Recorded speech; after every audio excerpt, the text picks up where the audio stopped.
और मैं ख्वाहिश करता हूँ उस्ताद मोहतरम प्रोफेसर मजीद बेदार साहब से कि वो खुतबा दें। बहुत शुक्रिया। आज की इस नशिस्त की सदरी आलिम ख़ार, मखाला निगारान और हाज़रीन कराम, सबसे खुश आइन बात यह है कि तेलंगाना की सरज़मीन में नई रियासत के क़याम के बाद ये पहली तकरीब है जहाँ विरसे की हिफाजत की बात की जा रही है, जिसके लिए इस दोमकुंडा समिस्तान के लोगों को मुबारकबाद देता हूँ। जब तक हम में विरसे की हिफाजत का जज्बा पैदा नहीं होगा, हम अपनी तहजीब और सकाफ़त को जारी नहीं रख सकते। और ये काम हैदराबाद में नहीं, निज़ामाबाद में नहीं, नलगुंडे में नहीं, बल्कि दोमकुंडे में अंजाम दिया जा रहा है। इसलिए दोमकुंडे की समस्तान के सरबराहों को मैं अपने दिल की गहराइयों से मुबारकबाद देता हूँ।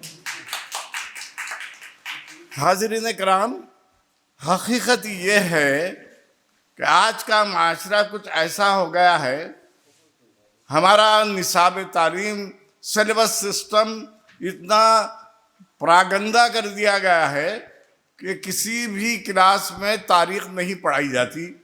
ये हमारा सिलेबस है। तो पहले हमको डिमांड करना चाहिए कि हम तारीख़ से वाकिफ़ नहीं होंगे तो हमारे बाप दादा के विरसे से कैसा अपना रिश्ता जोड़ेंगे। तो हम जब पढ़ते थे, तारीख़ एक सब्जेक्ट था, जोग्राफिया एक सब्जेक्ट था। आज तारीख़ को हटाकर उसके बजाय शहरियत या फिर सोशल स्टडीज़ रख दिया गया। तो मेरा पहला कहना यही है, सदर साहबा की इजाज़त के साथ, मेरी हमला, मेरी सरबराह, इनके ख़ानदान से मेरा ख़ानदान का रिश्ता रहा है।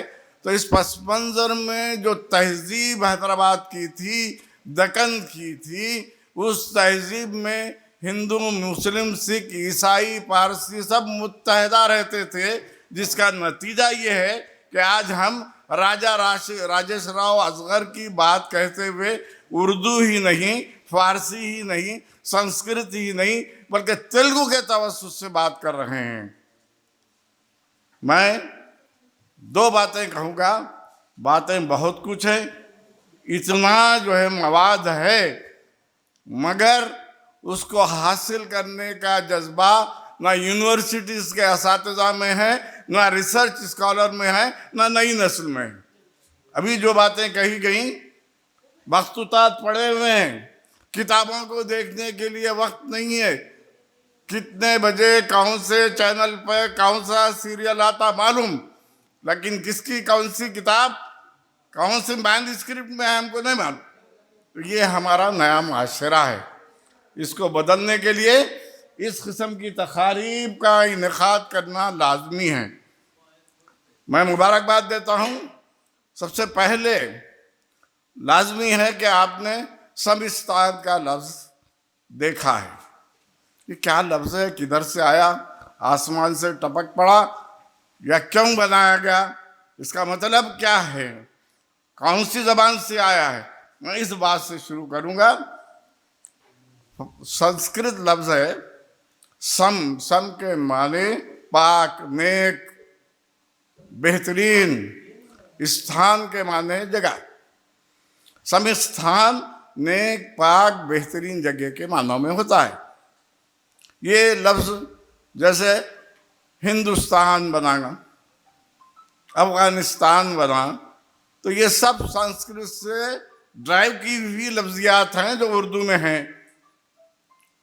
अगर हम अफ़गानिस्तान बोलते हैं तो वो भी संस्कृत का है, हिंदुस्तान बोलते हैं वो भी संस्कृत का है।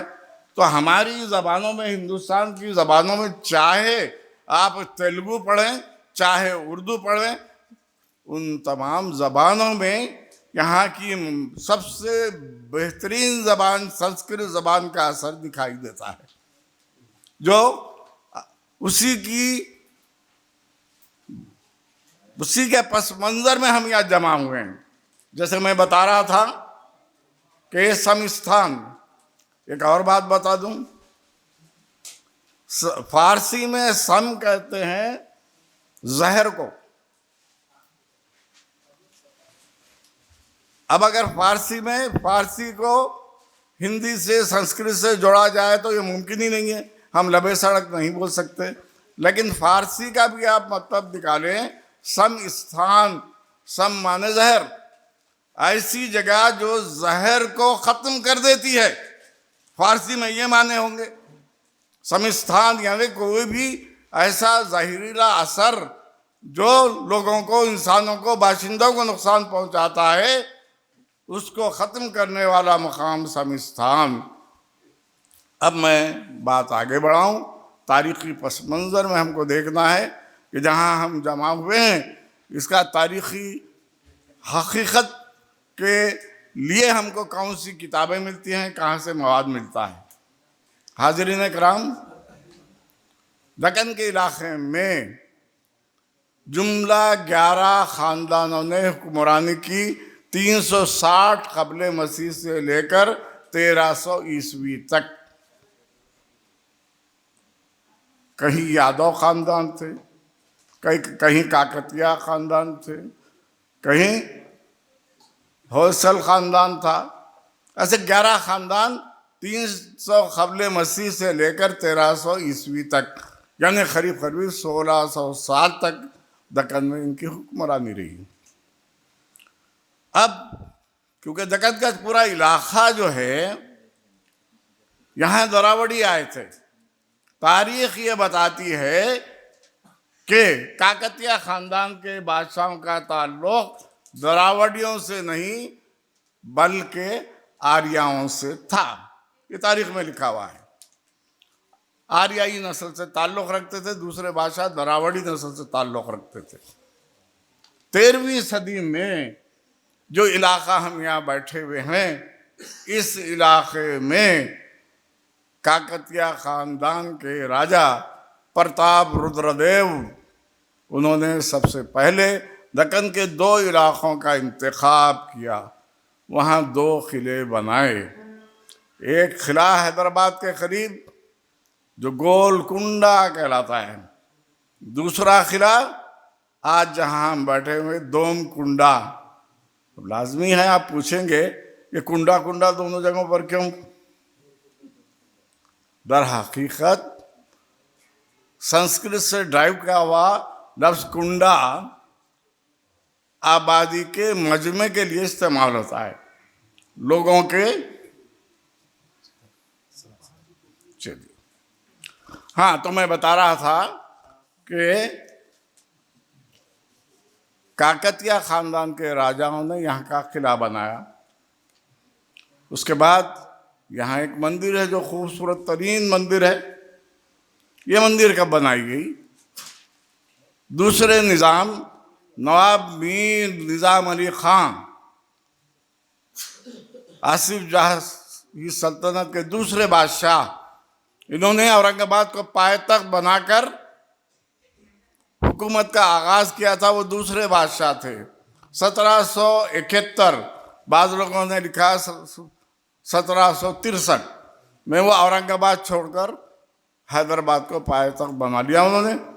तो यहाँ की जो मंदिर बनी हुई है वो सेकंड निज़ाम मीर निज़ाम अली ख़ान के दौर की बनी हुई है। अब देखिए उस दौर की मिलनसारी, अभी जो बात कही गई राजा राजेश राव असगर की शायरी में, वो सिफ़ात हैं जो उर्दू में तसव्वुफ़ की सिफ़ात कहलाती हैं।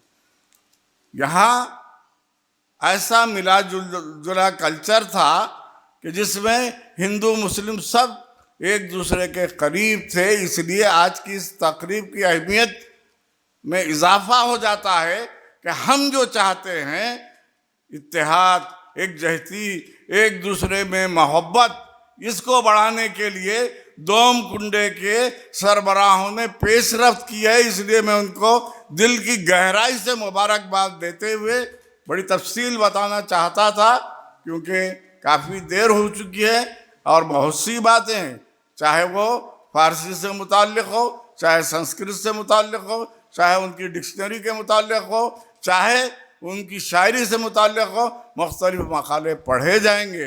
एक तारीख़ी पस मंज़र में इस इलाक़े की सरबराही, और मुझे भी ये फ़ख्र हासिल है कि हम जब स्कूल में थे, Bharat scout and guides, college में आए तो एनसीसी, तो यहाँ पर भारत स्काउट एंड गाइड्स और एनसीसी के कैंप्स मुकर्रर हुआ करते थे।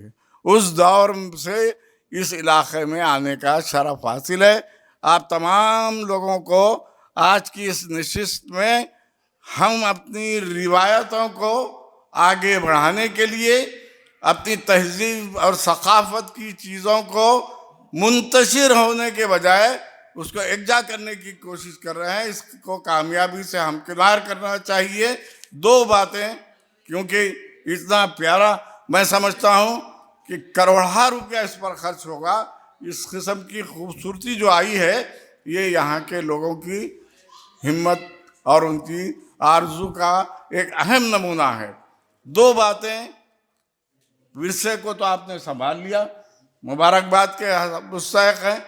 आज की नस्ल बाप के मरते ही सब चीज़ें रद्दी में डालना चाह रही है। वैसे वक्त 700 साल पहले के विरसे को हिफाजत से रख रहे हैं, नई नस्ल के सामने पेश कर रहे हैं, बहुत बड़ा कारनामा है। इसके लिए बहरहाल हिंदुस्तान ही नहीं, बाहर से भी मुबारकबाद आई है। आपको अवार्ड मिला है इसलिए कि हम विरसे की हिफाजत के अलम बरदार हैं। अब रहा मामला, गुजारिश ये है कि एक ट्रस्ट बनाया जाए, उसके साथ किताबों की इशात, मैन्युस्क्रिप्ट को हासिल करना, छोटे वीडियो फिल्म, क्योंकि आज का दौर किताबों के दौर से आगे निकल गया है। आप एक फिल्म बना के यूट्यूब पे डाल देंगे, सारी दुनिया देखेगी। किताब देंगे, उर्दू में होगी तो तेलुगु वाला नहीं पढ़ेगा, तेलुगु में होगी तो उर्दू वाला नहीं पढ़ेगा, इंग्लिश में हो तो हिंदी वाला नहीं पढ़ेगा। कोशिश कीजिए ये विरसे को हिंदी में, तेलुगु में, उर्दू में, हिंदी में, तमाम हिंदुस्तानी ज़बानों के अलावा बैरूनी ज़बानों में भी डालने के लिए एक बेहतरीन कमेटी बनाइए। और वो मखसूतात मैन्युस्क्रिप्ट जो मुख्तलिफ जगहों पर है, आज का ज़माना इतना तरक्की याफ्ता ज़माना है कि आप बटन दबाते ही कोई भी चीज़ हासिल कर सकते हैं। ये दौर ऐसा दौर है। तो वो दौर जो था, उस दौर की तमाम चीज़ों को महफूज करने की कोशिश की जा रही है। दिल की गहराई से मुबारकबाद देते हुए आज की इस नशिस्त में मुझे कलीदी खुतबा पेश करने के लिए हाजिर होने का मौका मिला। जैसे मैंने बताया, 73-74 में जो हालत मैंने देखी थी, आज देखने के बाद ये महसूस हो रहा है कि दक्कन और तेलंगाना जाग उठा है। यहाँ के लोग बेदार हो गए हैं, हर चीज़ को आला सतह पर, आला पैमाने पर और मियारी सतह पर ले जा रहे हैं। इसलिए मैं इस समिस्तान के सरबराह और उसके कारनामे अंजाम देने वालों को याद करने के लिए इस तकरीब के इनेकाद पर मुबारकबाद देता हूँ। शुक्रिया, बेहद शुक्रिया। खुदा हाफ़िज़।